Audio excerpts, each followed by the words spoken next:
आज बहुत ही इम्पोर्टेंट दिन है क्योंकि बहुत टाइम से मैं ये सोच रही थी कि मेरी लाइफ का पर्पस क्या है, क्या डिफाइन कर सकते हैं अपना पर्पस इतनी ब्यूटीफुली। तभी मुझे थोड़े दिन पहले ही एक नंद किशोर चौधरी सर का एक लिंक्डइन पोस्ट मिला, जिसमें उन्होंने अपनी डॉटर के बारे में लिखा था कि how his daughter wanted to study in the US and he was a reluctant father. उनको बहुत अनईज था कि उनकी डॉटर बाहर पढ़ने जा रही थी, बट उन्होंने उनको करने दिया और आज वो एक पूरा लैटरल है जो जयपुर रग्स का यूएसए से संभालती है, and how proud he is as a father. So I had commented on that post for the first time saying that, this resonates so beautifully with me, and I need to thank parents like him who really truly believe in their kids. So thank you, sir. आप हमारे podcast पे आए. I can't tell you कितनी खुशी है मुझे. मैं आपको इंट्रोड्यूस करना चाहती हूँ, बट सबसे पहले नमस्ते. नमस्ते जी. So I want to just say आपकी स्टोरी है रग्स से रिचेस तक. Literally it's that. हम कोशिश करेंगे कि हम रग्स से रिचेस की स्टोरी कवर कर पाए अपने 45 मिनट में. So आज welcome Nand Kishore Chaudhary sir, and very fondly known as NKC. आपका ना दिल बहुत ही बड़ा है, और जितना मैं आपके बारे में पढ़ रही हूँ, जान रही हूँ, मुझे लगता है कि बहुत कम लोग हैं जो इतने ब्यूटीफुल हार्टेड हैं, जिनमें इतनी एम्पैथी है, इतना प्यार है बांटने के लिए, और जिन जिंदगियों को आप छू रहे हैं, आई थिंक वो सब फ्लरिश हो रहे हैं. सो thank you for also flourishing my life today and being on this podcast, because you started your business with a vision to find your inner self. और मेरे ख्याल से मैं भी उसी पड़ाव पे हूँ कि I'm in the business of or the vision to find my inner self through second act. So welcome. आज थैंक यू.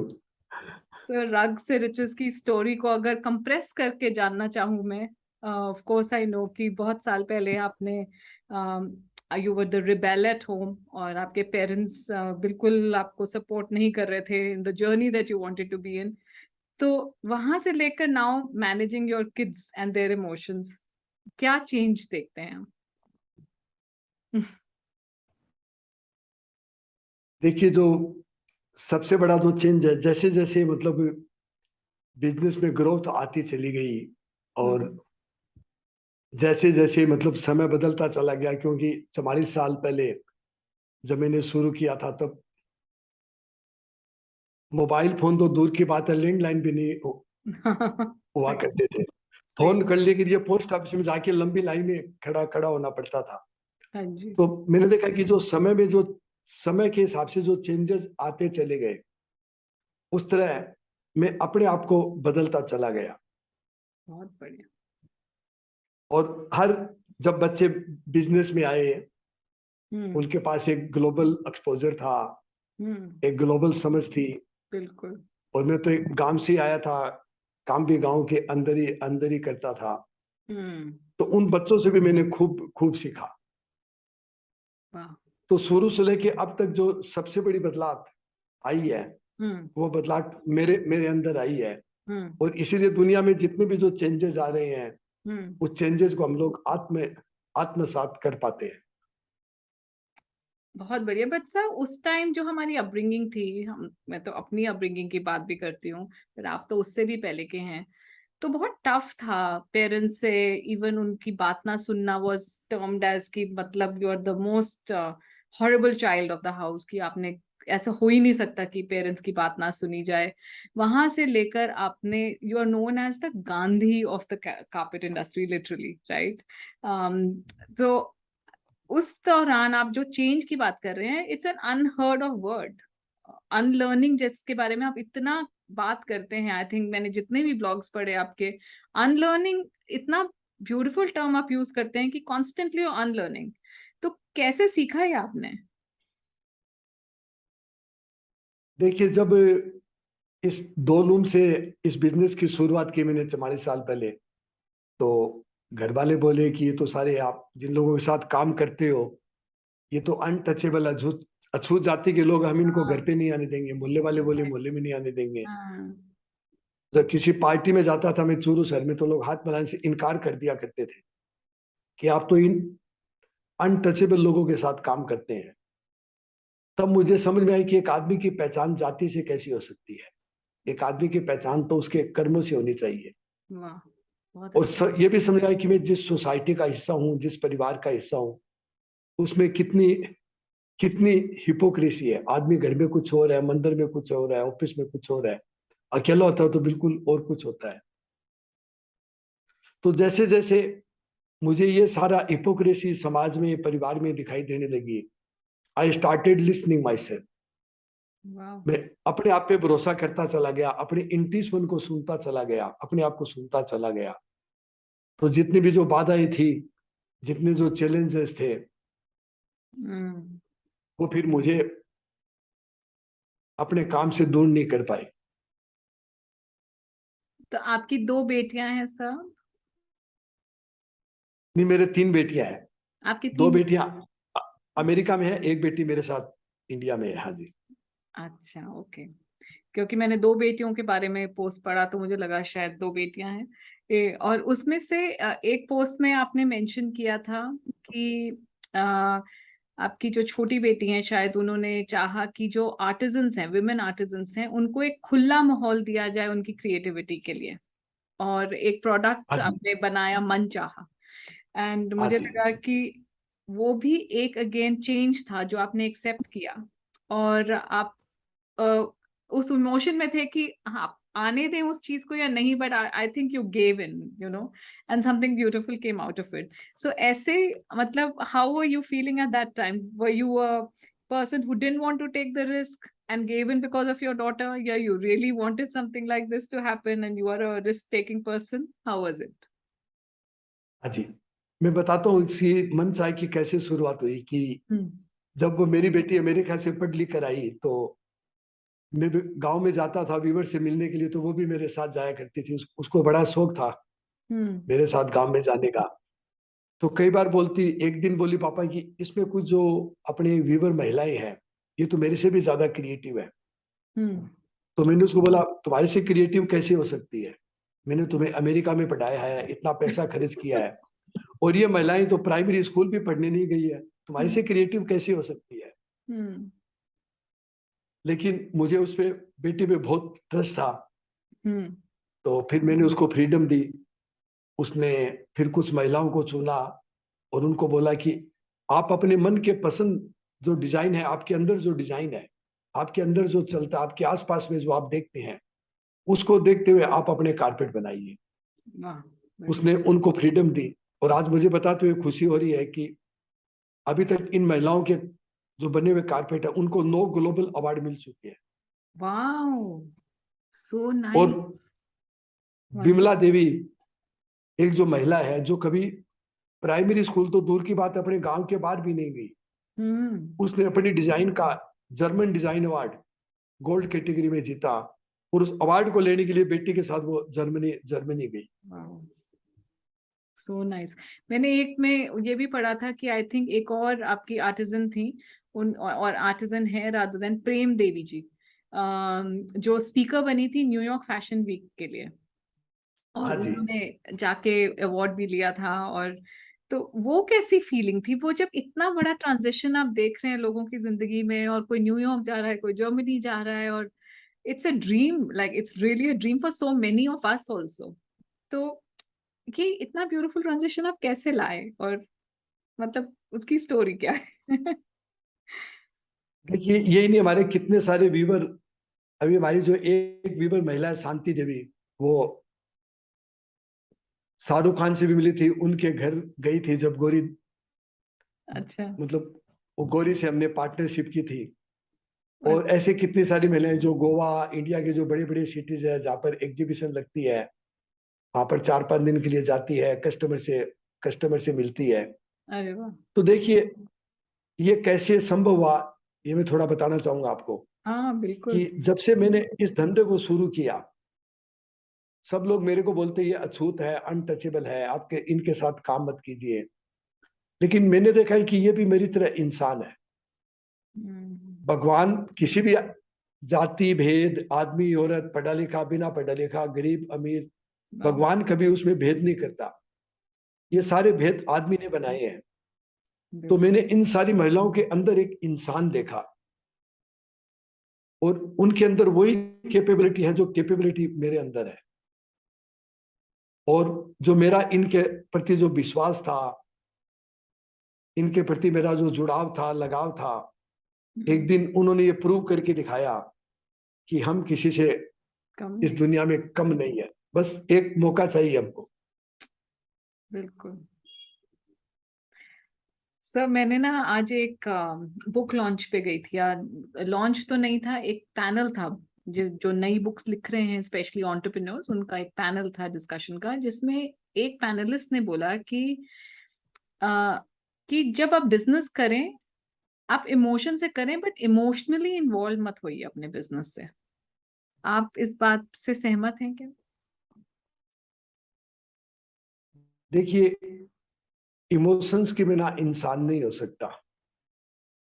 हम्म। और आप जैसे स्टार्टअप की बात कर रही है, एंटरप्रेन्योरशिप की बात कर रही है, तो मैं आपको एक रिसर्च बताना चाहूंगा कि हाँ जी। पहले जो बिजनेसेस थे, दो business are driven by the masculine power. Hmm. जो बदमाश लोग थे, गुंडे लोग थे, वो बिजनेस चलाते थे। अभी का जो बिजनेस है, it is driven by the brain, hmm. And the future businesses will be driven by the heart. Beautiful. बहुत बढ़िया बोला। तो ये टाइम आ चुका है कि बिजनेसेस में ना इमोशनल इंटेलिजेंस ही काम काम करेगा। जो बिजनेस में कंपेशन नहीं है, एम्पैथी नहीं है, लव नहीं है, वो बिजनेसेस बहुत पीछे रह जाएंगे। कोविड कैसा रहा सर आपके लिए, आर्टिजन्स के लिए, आपके बिजनेस के लिए? देखिए, जब कोविड आया तो हमारे जितने भी आर्टिजन थे, तो वो सारे लोग घर पे थे, बाहर जा नहीं सकते थे। हम्म। उनके शादियां थी, वो सब पोस्टपोन्ड हो गई। हम्म। उनके हस्बैंड वगैरह जो बाहर थे, बाहर काम कर रहे थे, वो सब घर पे आ गए। तो उनके लिए एक बहुत बड़ा मौका था कि घर पे रह के ना वो अच्छे से कारपेट बनाए। तो हमने देखा है कि कोविड के दौरान जो हमारा प्रोडक्शन था, वो 30 से 40% बढ़ गया। और अच्छा। हमारे व्यूवर्स ने बहुत बहुत अच्छा पैसा कमाया और बहुत काम करके दिया, बहुत बढ़िया। और बहुत अच्छा अच्छा काम किया। उधर हमारे जो ग्लोबल कस्टमर थे, वो भी घरों पे बैठे थे, तो अच्छा। उनको समय नहीं मिल पा रहा था अपने घरों को सजाने का, संवारने का। तो उनको वो समय मिला, तो उन्होंने कारपेट खरीदने शुरू कर दिए। बहुत अच्छा। तो इधर प्रोडक्शन बढ़ गया, उधर उधर सेल सेल बढ़ गई। हम्म। बहुत अच्छा, मतलब ये तो बहुत अच्छा हुआ सुन के, मुझे बहुत अच्छा लग रहा है, जहाँ पर बहुत सारे बिजनेसेस कहीं ना कहीं इम्पैक्ट हुए, फैमिलीज इम्पैक्ट हुई। इट्स वेरी नाइस कि सबको मौका मिला एक्चुअली घर में बैठने का। जब इंसान घर में बैठता है तो फिर देखता है, अच्छा मैं इस घर को और कैसे, बिकॉज यही है, मुझे यही रहना है, तो कम से कम जो 16-16 घंटे ऑफिस में बिताए जा रहे थे वो सब घर पे आ गए। तो आई थिंक सबने बिल्कुल घर बिल्कुल। घर बहुत सुंदर बनाया। एक और बात है सर, जब मैंने एंटरप्रेन्योरशिप जर्नी शुरू की, ऑफ कोर्स ना, एडवाइस देने वाले तो बहुत हैं, आपको बताइए, चारों तरफ से आपको एडवाइस मिलता है, बहुत लोग आपको कहते भी हैं ये चलेगा नहीं, आप क्या कर रहे हो, एक चीज पे फोकस करिए, इतना मत बिखरिए, हर चीज आप नहीं कर सकते। बट कहीं ना कहीं कुछ चीजें मुझे इम्पैक्ट की, और कई चीजों पे मैं बहुत अड़ी रही, इसीलिए मैं शायद 3-4 चीजें लॉन्च कर पाई 1-1.5 साल के अंदर, और बहुत ही अमेजिंग लोगों से भी मिल पाई। तो आपको क्या लगता है कि एज अ एंटरप्रेन्योर एक ही चीज के पीछे आपको फोकस करना चाहिए, या आप एक्सपेरिमेंट स्टेज कर सकते हैं, कुछ चीजें गिरेंगी भी, बट कुछ आपको समझ आएगा कि क्यों गिरी और इससे हम बेटर क्या कर सकते हैं? देखिए, ऐसा है कि if you don't know who are you and hmm. Why you exist in this business, there is no point having the business at all. तो बहुत। अगर आप अपने, आपकी जो कोर है, और आपको ये मालूम है मैं हु एम आई, मैंने इस बिजनेस को क्यों शुरू शुरू किया था, हम्म। तो आप जो भी करें बिजनेस में, वो कोर के आसपास ही करें। आप अपनी कोर को deeper and deeper deeper deeper करते जाइए। एक रिसर्च है फाउंडर मेंटेलिटी की, वो बताती है अच्छा। The deeper you go into your core, you are making harder and harder for your global competitors to copy you. वाह। तो आप अपनी कोर है, उस कोर को डीपर करते जाइए, और उस कोर से जो जितने जो बिजनेसेस निकलेंगे वो आपके यूनिक बिजनेस होंगे, और आपका कोई कॉम्पीट नहीं कर पाएगा। बहुत अच्छा कह रहे हैं सर, थैंक यू। बहुत अच्छी एडवाइस है, थैंक यू। एक और चीज जो आती है मेरे दिमाग में, ये भी कहते हैं लोग कि never fall in love with your own product, कि जहां आप you are in love with your own product, वहां से योर डाउनफॉल विल स्टार्ट। आपको लगता है कि ये ठीक बात है? देखिए, अभी हम लोग जितने भी लोग रिक्रूट कर रहे हैं, हम्म। और हमारी जो टैग लाइन है कंपनी की वो यही है कि love the product and people who make them. अरे love the product and love the people who make them. तो हम एक भी ऐसी हायरिंग नहीं करते जो प्रोडक्ट को प्रेम नहीं करता और बनाने वाले को प्रेम नहीं करता, क्योंकि हमारी टैगलाइन है कि we don't sell carpet, we sell family blessing, we sell stories, we sell experiences, and our carpet is free. तो हम तो बेचते ही केवल लव है। बहुत ही बढ़िया। And the carpet comes free. Actually मैंने सर अपनी इंट्रोडक्शन में आपको ऐसे ही इंट्रोड्यूस करने का सोचा था कि क्योंकि कहीं मैंने वो ये भी पढ़ा कि हमेशा एक आदमी की आइडेंटिटी जरूरी नहीं है कि वो सीईओ है या कहीं का फाउंडर है या उसका वजह से उससे वो जाना जाए। इसीलिए मैंने आपकी जब इंट्रोड्यूस किया तो आपको बताया कि आप बहुत बड़े दिल के इंसान हैं, आप सबसे बहुत कंपैशनेट हैं, आप बहुत एम्पैथेटिक हैं। एंड वो टैगलाइन उसके बाद बोलनी थी, and you happen to sell carpets. वो फिर मैं उसमें रह गई because I got so mesmerized by the introduction itself. But this is exactly what I wanted to say. But you also sell carpets, so I think that's what you just said. Ki, you know, the carpets come free. Rest we are giving. So nice. तो मैं आपको अपने तहे दिल से बोल रही हूँ कि मुझे बहुत खुशी है आपसे मिलके, और I can't contain my joy today. So yeah, this is again that I want to say, and I also want to tell you that when somebody like you reaches to people, like you send me a message on LinkedIn, I can't tell you that मुझे तब से कितनी खुशी हो रही है कि मैं राइट पाथ पे हूँ, कि कि मतलब मैं ठीक काम कर रही हूँ, तभी शायद किसी ने मेरा दिल टच किया। और अब मैंने भी ये सोचा है कि अगर हम एक दूसरे के साथ ये कर पाए, किसी का काम अच्छा लगे, हम उसको सिर्फ बता पाए कि जो आप सोचते हो वो वैल्यूज अच्छी हैं, जो आप काम कर रहे हो उससे किसी किसी के जिंदगी बदल रहे हो, आप बहुत कमेंटेबल है। हम लोग कॉम्प्लीमेंट नहीं देते, हम लोग कुछ अच्छा नहीं बोलते मोस्टली। सो ये मैंने आपसे सीखा है सर। मैं भी कोशिश करूंगी कि मैं जिसको कभी बोल पाऊं कि you are doing a great job and you are in the right place, maybe क्या पता किसी की जिंदगी मेरे जैसे भी खुश हो जाए, so thank you for doing that to me. So normally do you do that to people, या कैसे, मतलब how do you encourage people then? Is this the way, या कुछ और भी करते हैं? देखिए, मैंने मतलब मेरे जो जीवन का अनुभव अनुभव रहा, तो मैंने देखा है कि जो इनोसेंट लोग हैं, जो ऑथेंटिक लोग हैं, जिनमें स्पॉन्टेनिटी है, हम्म। चाइल्ड लाइक लोग हैं, हम्म। ऐसे लोगों को समाज में, परिवार में, बिजनेस में एप्रिशिएट नहीं किया जाता। और ये सारी जो क्वालिटी मैंने बताई है, ये वो लोग हैं they are searching the purpose and meaning in their life. सही बात। तो अपना जो सिस्टम है, मैं बहुत बार बोलता हूं कि if if you don't have the ego, you don't fit into the system of the society. ठीक तो बात। शुरू से, बचपन से मेरा ये रहा कि मैं भी इनोसेंट था, लोग मेरे को अप्रिशिएट नहीं करते थे, उल्टा बोलते थे you are a very good human being but very bad businessman, तुम बिजनेस में कभी सफल नहीं हो पाओगे, लोग मेरे को भी यही यही बोलते थे। हम्म। फिर धीरे धीरे मुझे अपने बारे में समझ आई, तो मैंने ऐसे लोगों को हायर करना शुरू किया जिसमें सारी क्वालिटीज है, उनको अप्रिशिएट करना शुरू किया, और उसी की वजह से आज जयपुर का ब्रांड इस लेवल पे गया।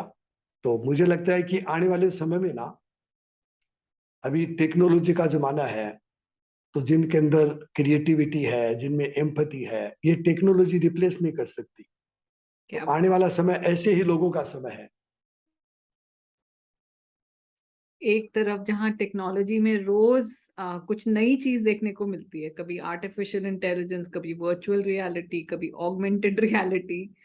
आपने एकदम ठीक कहा कि human feelings, human beings, human emotions, human connections, इसको कोई रिप्लेस नहीं कर सकता।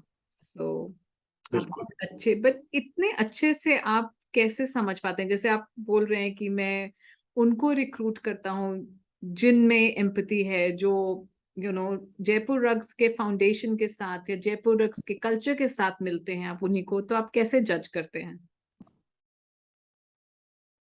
देखिए, एक दिन मैं इसके लिए आपको एक छोटी सी कहानी बताऊंगा। एक दिन मैं बिल्कुल। ऑफिस में बैठा था, तो मैं बड़ा परेशान था कि इतने सारे रिक्रूटमेंट करते हैं, मोस्टली रिक्रूटमेंट गलत गलत हो जाते हैं। तो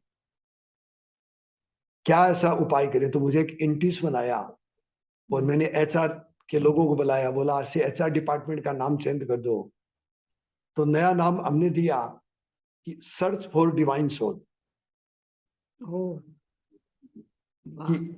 तो सबने पूछा इसका क्या मतलब है, तो मैंने कहा कि आज से आपको ऐसे लोगों का खोजना है, they are highly aligned with the purpose of Jaipur, highly aligned with the values of Jaipur, and the people are searching the meaning and purpose in their life.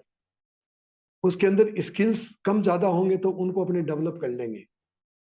तो आज से तुम जो इंटरव्यू ले वो उसके एक्सपीरियंस का, सैलरी का, पढ़ाई का, कपड़ों का, एज का इंटरव्यू नहीं लेना है। ये देखना है कि वो वाह। आदमी, उसमें इंसानियत कितनी है, उसमें वैल्यूज कितने हैं, उसमें लाइफ का मीनिंग मीनिंग कितना है। फिर उसको लेके फिर अपने उसको डेवलप कर लेंगे, और उसको उसके पेशेंस के काम देके ना, हम्म। वो आदमी पूरे बिजनेस को बढ़ाएगा। सब ये आपने कैसे सीखा? आई मीन, मैं बार बार मैं ये आपसे क्वेश्चन पूछ रही हूँ कि ना ही अच्छा। कोई तब ऐसे स्कूल्स थे, ना ही कॉलेज में ये एजुकेशन है।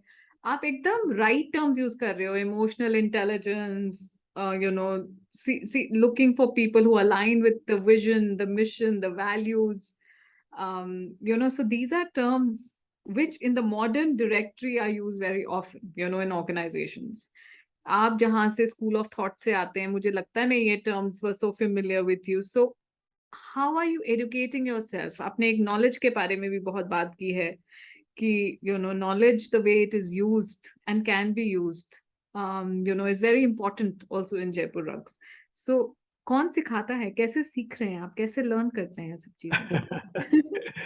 नहीं, ये आपने बहुत अच्छा पहचाना कि एक बार करीब 15 साल हुए होंगे, हार्वर्ड हार्वर्ड में मैं टॉक के लिए गया था। अच्छा। तो जो मेरी, हाँ, टॉक खत्म होने के बाद में उनके जो प्रोफेसर थे, हम्म। वो मेरे साथ 1 डेढ़ 2 घंटा बात करते रहे। बोला चौधरी साहब, आपने जो इमोशनल इंटेलिजेंस शब्द यूज किया, ये तो हमारा सब्जेक्ट है, हार्वर्ड का सब्जेक्ट है, इस पे रिसर्च तो हम कर रहे हैं। करेक्ट। आप इंडिया से आए हो, आप तो अंग्रेजी भी नहीं जानते, उसमें मैं एक शब्द भी नहीं जानता था, तो आपने ये शब्द कहाँ से लिया? हम्म।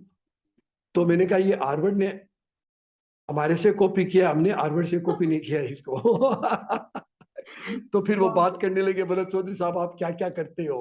हाँ। तो मैंने उनको बताया कि मैंने कहा देखिए, हमारे लिए इमोशनल इंटेलिजेंस का मतलब है कि if you love yourself and if you love whatever you do, and if you love your people, hmm. one day start overflowing and reaches to the others. वो जो प्रेम है ना, वो इतना अंदर से उपजने लगेगा आपके पास कि हम्म। वो ओवरफ्लो होने लगेगा। Sir, you've also said the purpose of my life has been self-discovery, self-exploration, and life is a continuous search.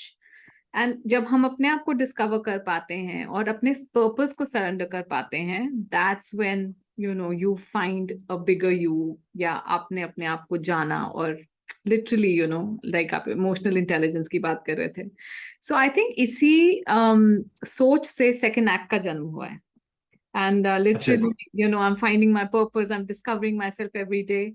So I want to ask you this question today: what is your second act?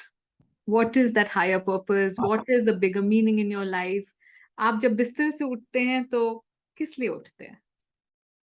बहुत अच्छा, बहुत बढ़िया सवाल पूछा आपने। मैं सबसे पहले बताना चाहूंगा, देखिए जब मैं किसी पार्टी में जाता हूँ, किसी फंक्शन में जाता हूँ, तो लोग बड़ी प्रशंसा करते हैं कि चौधरी साहब आप बड़े अच्छे आदमी हैं, आप ये अच्छा काम कर रहे हैं। कोई कुछ बोलता है, कोई कुछ बोलता है।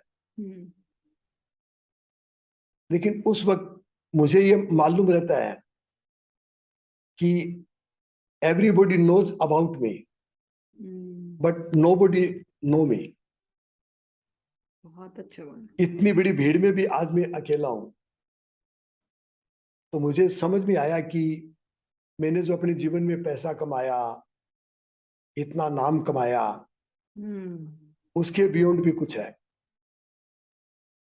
और ये नाम और ये जो पैसा कमाया, ये मेरे अंदर जो एक इंफीरियरिटी कॉम्प्लेक्स था, वो जो एक स्पेस खाली था, उस स्पेस को भरने के लिए ये सारा मैंने किया। मैंने प्रूव किया अपने आप को कि मैं भी एक काबिल आदमी हूं।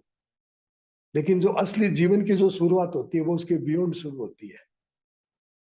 जब आप अपने आप को जानते हो, जब आपका रिश्ता खुद से बनता है, और उस वक्त आप जो भी दुनिया में देखते हो, दुनिया में जो रिश्ते हैं, वो देखने की आपकी नजर बदल जाती है। और आपको ये समझ में आता है कि जिसको आज तक मैं ये बोलता हूं कि ये मेरा है, ये मैंने किया, ये मैंने किया, ये मेरा है, तो आपको लास्ट में ये समझ में आता है कि इस दुनिया में मेरा कुछ हो ही नहीं सकता। ये एक झूठा वहम है। तो अब इस यात्रा पे मैं जाना चाह रहा हूँ। आप उस यात्रा पे बहुत आगे हैं सर, बहुत आगे हैं। अभी आप जाना नहीं चाह रहे हैं, अब तो हम आपके पीछे पीछे चलना सीख रहे हैं। जब मैं पढ़ती हूँ जो कोर वैल्यूज आप बोल रहे हैं, और आपके वेबसाइट्स पे भी बहुत मेंशन्ड है, वो है empathy, integrity, simplicity, humility and shared wisdom and the power of innocence. So ये चीजें हर चीज में दिखती हैं सर, हर चीज में दिख रही है। आपके जयपुर रग्स के हर चीज में, हर कोने में ऐसे लगता है कि इन चीजों का छापा है, लिटरली। बट शेयर्ड विजडम में जो आपने क्रेडिट दिया है अपने आर्टिजन्स को, आपकी कम्युनिटी को, आपके लोग जो साथ में काम करते हैं उनको, ये बहुत कम है कि ऑर्गेनाइजेशंस इतने प्यार मोहब्बत से शेयर्ड विजडम की बात करती हैं कि आपका विजडम कहीं से आया, जिन्होंने आपका साथ दिया, चाहे वो जिन्होंने शायद कापिज खरीदे उस पर्पस से, या जिन्होंने कापिज बुने, या जिन्होंने आपके साथ सीखा।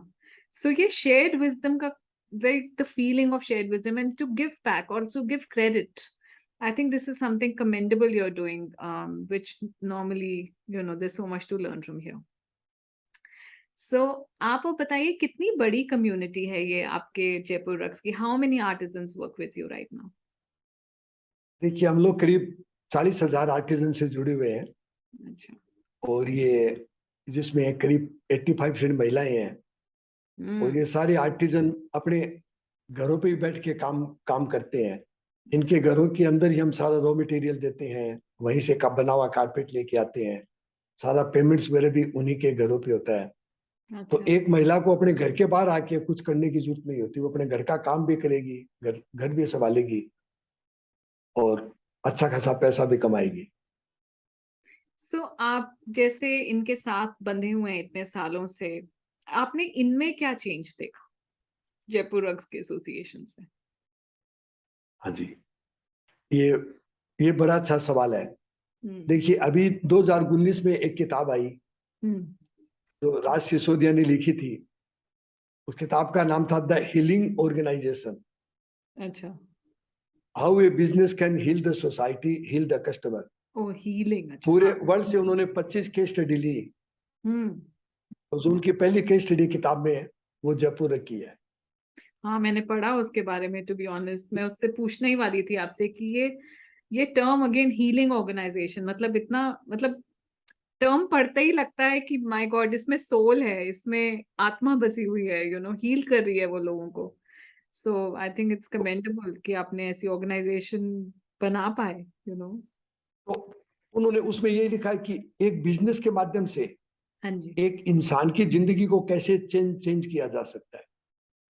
और स्पेशली वो जो महिलाएं, हम्म। जो रिजेक्टेड कम्युनिटी की महिलाएं हैं, जो कभी पढ़ने लिखने नहीं गई, हम्म। उनमें कितना एक कॉन्फिडेंस आया है। और हम्म। आज कितनी महिलाएं उनमें ग्लोबल फिगर फिगर हो गई है। और आज ये कितने सारे विदेशी लोग रोजाना तांता लगा रहा था उनसे उनसे मिलने का। किस तरह वो धड़ाके से उन महिलाओं, उन लोगों से बातचीत बातचीत करती है। तो उनकी जो इनकम बढ़ी है, उनकी जो डिग्निटी बढ़ी है, और पूरे दुनिया में आज उन्होंने अपनी एक पहचान बनाई है। Very good. तो इनमें से कई हैं जिन्होंने अंग्रेजी भी सीखने की कोशिश की और बात कर पाते हैं। हाँ, मतलब कुछ हमने उनको, जैसे विदेशी लोग बहुत आते हैं, हम्म। तो हमने उनको कुछ सिंपल अंग्रेजी सिखा दिया, कुछ शब्द सिखा दिए, कुछ वाक्य सिखा दिए, तो थोड़ी बहुत समझ में जाती है। हम्म। और फिर देखिए, सबसे बड़ी बात तो मैं देखता हूँ कि विदेशी लोग 2-2, 3-3 घंटे उनके घर पे रुकते हैं, खाना भी खाते हैं, बच्चों से खेलते हैं, बातें करते हैं। तो बहुत। हमें एक चीज समझ आई कि जो असली भाषा होती है वो दिल दिल की भाषा होती है। ये तो एकदम ठीक बोला आपने। तो वो विदेशी लोग भी उनको समझ आते हैं, वो विदेशी लोगों को भी समझ आती है। विदेशी उनको कभी नहीं भूलते, उस दिन को वो कभी नहीं भूलेंगे। जो हम्म। बिना शब्दों के जो बात उन्होंने जानी, हम्म। उसको वो कभी नहीं भूलते। बिल्कुल। आपने एक और चीज जो मुझे समझ आई आपके बारे में पढ़ के कि the university of hard rocks of life. हाँ जी। बहुत इंटरेस्टिंग है। मुझे तो बस ये लग रहा है कि मतलब you did everything, just before anybody else could think of it. So even this term, University of Hard Rocks of Life, ये term कहाँ से आया?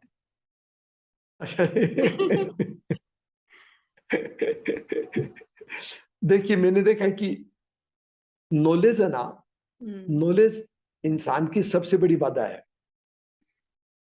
एक नॉलेजेबल आदमी को यह विश्वास होता है कि आई नो एवरीथिंग, तो उससे उसका ईगो डेवलप हो जाता है।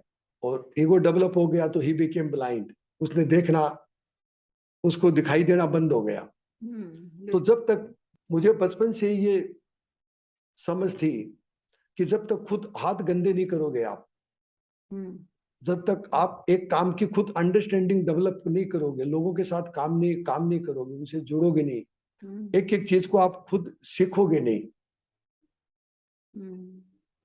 तब तक आपकी जो सफलता ना, रियल सफलता नहीं हो पाएगी। क्योंकि वो अंडरस्टैंडिंग में ना, आप जो भी करोगे वो एक ऐसा बिना पचा हुआ खाना है जो हमेशा उल्टी से बाहर आएगा। हम्म। बहुत अच्छा। आई एम श्योर आपके पास बहुत स्टोरीज होंगी जो आपके दिल के करीब हैं through this journey of 40 years। But कौन सी स्टोरी है जो स्टैंड आउट करती है और हमेशा आप उसका एग्जाम्पल जरूर देते हैं? अच्छा।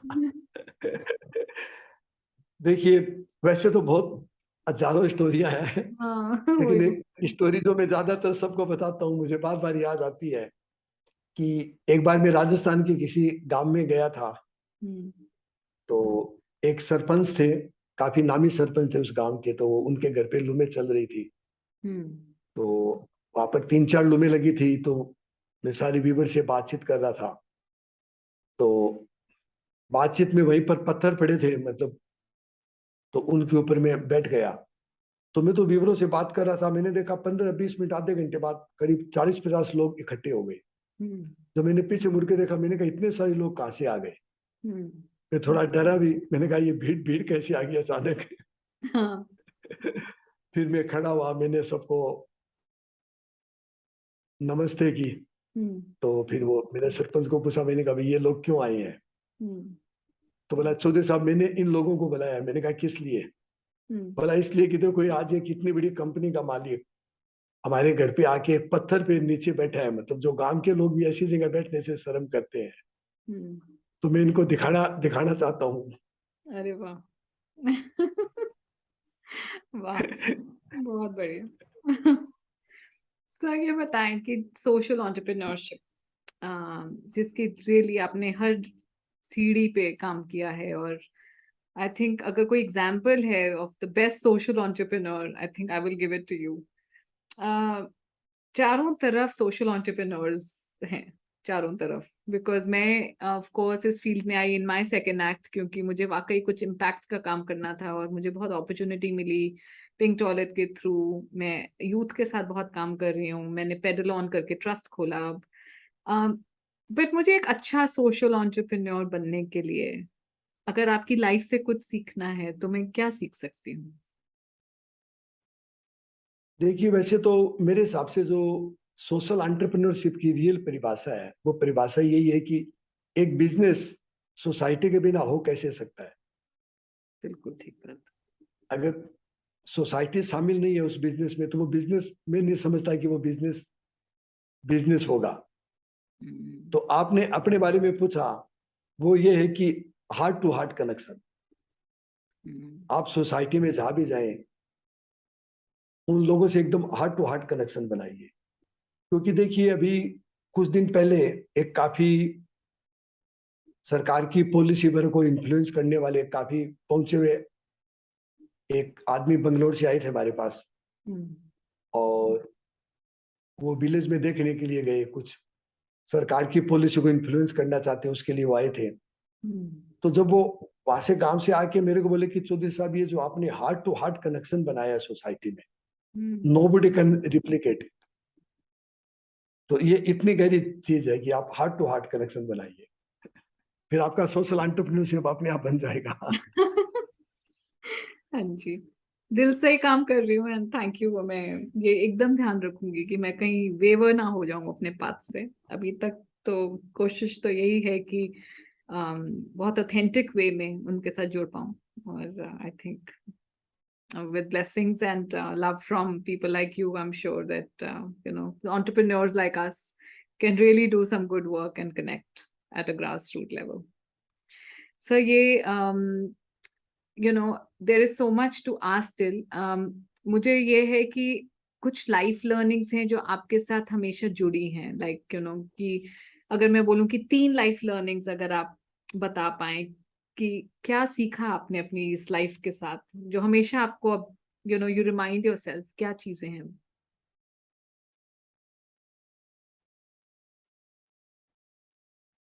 देखिए, सबसे पहला जो है कि सेल्फ लव।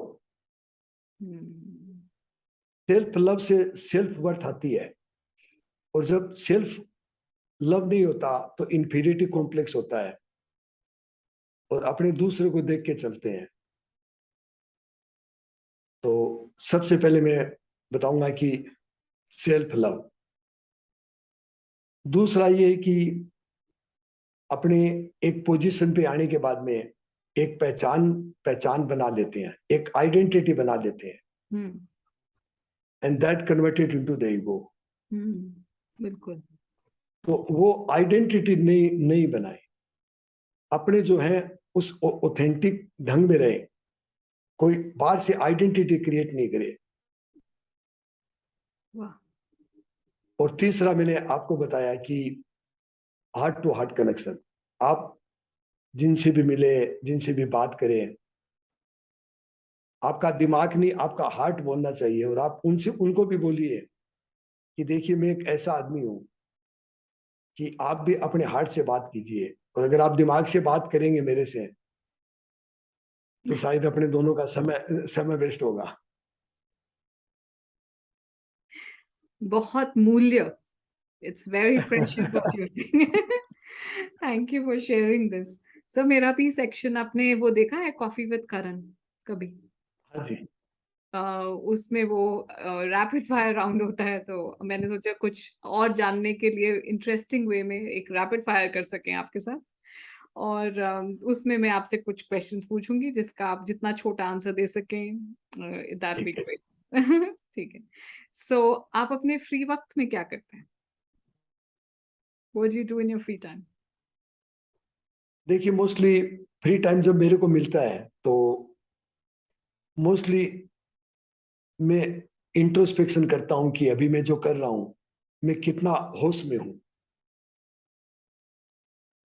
वाह। कहीं मैं अपनी आदतों का गुलाम तो नहीं हूं ज्यादा। सो फन के लिए क्या करते हैं? इतना डीप जा रहे हो आप, फन के लिए बताओ क्या करते हैं? अच्छा जी। फन के देखिए, सुबह में मतलब मॉर्निंग मॉर्निंग वॉक करता हूँ, नेचुरोपैथी करता हूँ। अच्छा। और जब भी ऑफिस में थोड़ा थक जाता हूँ, खाली समय होता है, तो घूमते फिरते लोगों से बातचीत करता हूँ, जो भी रास्ते में मिल जाता है बहुत बढ़िया। उनके बारे में जानकारी करता हूँ, तो बड़ा मजा आता है। Very good. सर आपने इतना फिट और हेल्दी कैसे रखा हुआ है? आपने क्या करते हैं अपने को फिट और हेल्दी रखने के लिए? देखिए, जैसे सुबह 1 घंटा तो मैं मॉर्निंग वॉक करता हूँ। हम्म। फिर मुझे नेचुरोपैथी का बड़ा शौक है, घर पे नेचुरोपैथी सेंटर बना रखा है। अच्छा। वाह, बहुत बढ़िया। हाँ। और मोस्टली रॉ फूड खाता हूँ। हम्म। और वीगन वीगन हूँ मैं, मोस्टली वीगन वीगन फूड लेता हूँ। वाह। और अपना फार्म हाउस है, जहाँ से सारी सब्जियां, अनाज, दालें वगैरह ऑर्गेनिक आती है, तो मोस्टली खाना भी ऑर्गेनिक होता है। बहुत बढ़िया। सर मेरी डॉटर भी वीगन है। जब 16 साल की थी, अब वो 21 साल की है। 16 साल में उसने एक पीपल फॉर एनिमल ऑर्गेनाइजेशन के साथ काम किया था। अगले दिन से उसने छोड़ दिया सब कुछ और बोला आज से मैं वीगन। सो उससे मैं रोज सीखती हूँ और मैं बोलती हूँ एक दिन मैं भी वीगन होंगी। जब वो आती है इंडिया, वो बाहर पढ़ रही है एम्स्टर्डम में, जब वो आती है तो मैं फिर तब वीगन हो जाती हूँ उस दौरान जब उसके साथ रहती हूँ। But yeah, I'm trying as well by small steps. Okay, so then next one I want to know is कि एक तकिया कलाम है कोई आपका जो आप बहुत यूज करते हैं, या कोई इडियम या कोई बहुत एक सेंटेंस या कुछ? हाँ। हाँ, बहुत बहुत अच्छा। जब भी कोई काम करता है, जब मैं खुश होता हूँ, तो उनके बोलता हूँ बहुत अच्छा। अच्छा, बहुत अच्छा। बट आपको काफी फ्रेजेस याद हैं सर। अभी आपने कितने सारे बताए on ego, on self love. I am sure आप कुछ ना कुछ ज्ञान बांटते होंगे बहुत, शायद कई बार एकदम से नहीं आता है। तो आप हमें अगर याद आए तो मेरे को 4-5 चीजें आप भेजिएगा जरूर। मैं एटलीस्ट अपने अच्छा ठीक कैप्शन है। में डाल दूंगी। ठीक। अच्छा ठीक है, हाँ जी। आपकी बकेट लिस्ट में क्या रह गया? बकेट लिस्ट आपको पता है ना कि like whatever is left in life still to be done, क्या चीजें हैं जो करना चाहते हैं आप still? और जैसे मैंने बताया ना कि देखिए, और मैं अपने नजदीक नजदीक कैसे कैसे आ सकूं, जिससे बाहर से मुझे किसी भी चीज की जरूरत नहीं पड़े। ये मेरी सबसे बड़ी बकेट लिस्ट है। आपसे बात करके मुझे एकदम ठंडक महसूस हो रही है सर। अच्छा जी। मजाक नहीं। अच्छा, और ये बताइए कि अगर एक शब्द जिससे आप चाहते हैं लोग आपको याद करें जब आप नहीं हो, तो वो क्या शब्द होना चाहिए? एक शब्द। एक शब्द या एक सेंटेंस या जैसे भी, मतलब you should be remembered as who.